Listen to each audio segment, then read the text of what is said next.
Bienvenue encore dans notre séance de formation sur l'ECG. La fois passée, nous avons vu les principes de l'électrocardiogramme, les principes de l'ECG. Aujourd'hui, nous allons parler de l'enregistrement de l'ECG.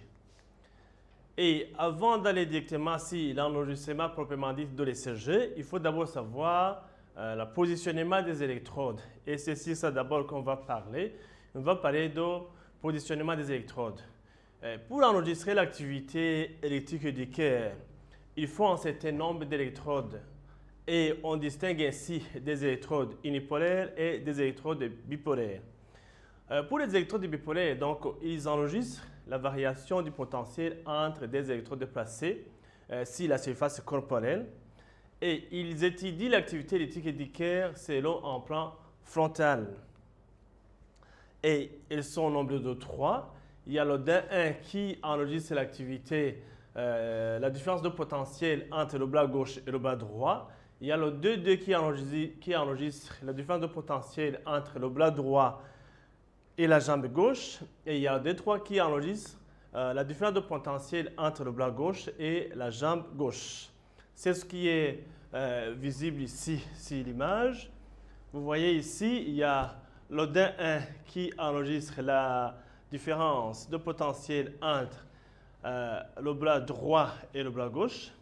Et puis, il y a le D2 qui enregistre la différence de potentiel entre le bras droit et la jambe gauche. Et en fait, il y a le D3 qui enregistre la différence entre le bras gauche et la jambe gauche.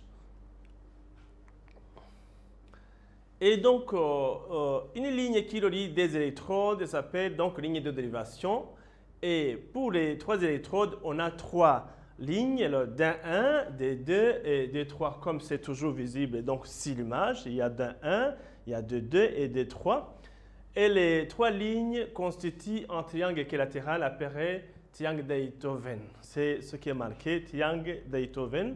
C'est un triangle équilatéral qui est constitué par D1, D2, D3 qui relie les électrodes qui sont situées sur les membres.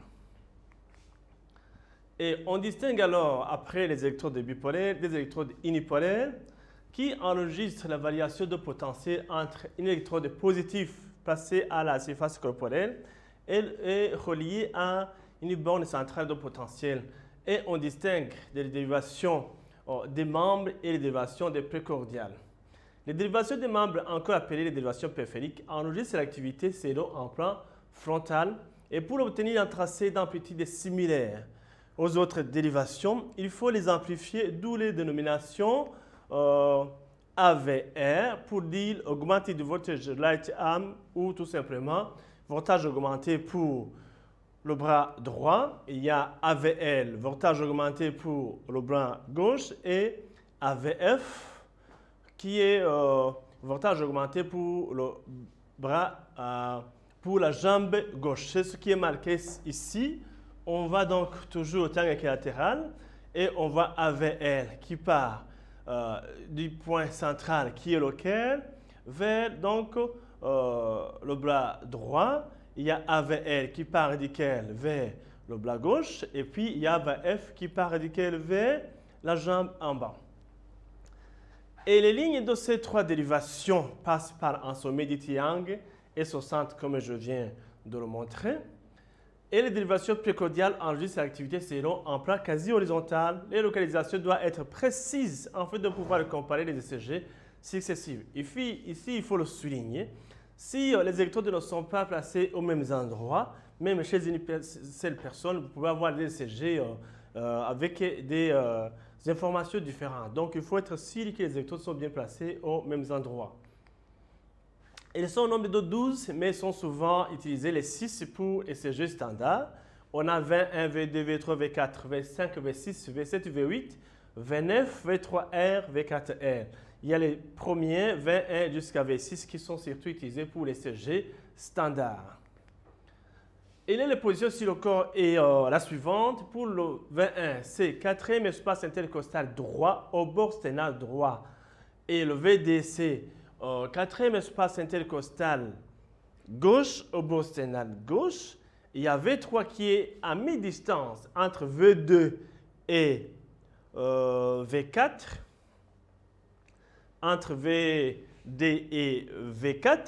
Et puis il y a V4 qui est au 5e espace intercostal gauche. Si la ligne est médiocre claviculaire gauche, c'est comme ça, ligne médiocre claviculaire gauche, au 5e espace intercostal, il y a V5 qui est si la ligne axillaire antérieure à la hauteur de V4, et il y a V6 si la ligne axillaire moyenne à la hauteur toujours de V4. C'est ce qui est visible ici sur l'image. Vous avez ici,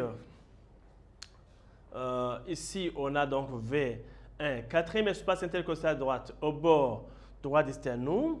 Vous avez le V2, 4e espace intercostal au bord gauche du sternum. Vous avez ainsi de suite V3, V4. Et si la ligne de V4, vous avez V5, V6. Et on va enchaîner aussi. Il y a V7 qui est si la ligne axillaire postérieure à la hauteur de V4. V8 à la paroi de l'omoplate, donc à la pointe de l'omoplate à la hauteur de V4. Donc c'est derrière. Il y a V9 qui est au bord gauche du rachis à la hauteur de V4, donc derrière. Et puis il y a V3R qui est symétrique donc à V3 qu'on a dit, mais cette fois-ci à droite. Il y a V4 qui est symétrique à... Il y a V4R qui est symétrique à V4 qu'on a déjà dit, qui est si la ligne médiocre claviculaire et si le 5e espace intercostal, mais cette fois-ci qui est à droite. Et comme je l'ai déjà dit, on distingue des électrodes qui explorent l'activité électrique indiquée dans le plan frontal. C'est surtout D1, D2, D3, AVR, AVL et AVF. Et il y a la dérivation précordiale qui explore l'activité électrique indiquée dans le plan horizontal. C'est VD, V1 jusqu'à V9, AVL et AV4. Et ici, on voit alors donc l'appareil ECG qui est branché si donc la personne a exploré. Vous voyez les électrodes précordiales que je vous ai parlé. Ici, donc, vous voyez, ici, donc, ici c'est V1, c'est VD jusqu'à V6 qui sont visibles. Vous voyez ici, le bras gauche, il y a le AVL. Le bras droit AVR et en bas, si la jambe gauche AVF. Ici, je signale que vous voyez que notre électrode qui est si la jambe droite, c'est la phase neutre pour l'ECG. Et il faut être sûr que les électrodes soient bien placées avant de passer si l'appareil ECG. Et la séance suivante, c'est là alors l'enregistrement ECG proprement dit. Merci.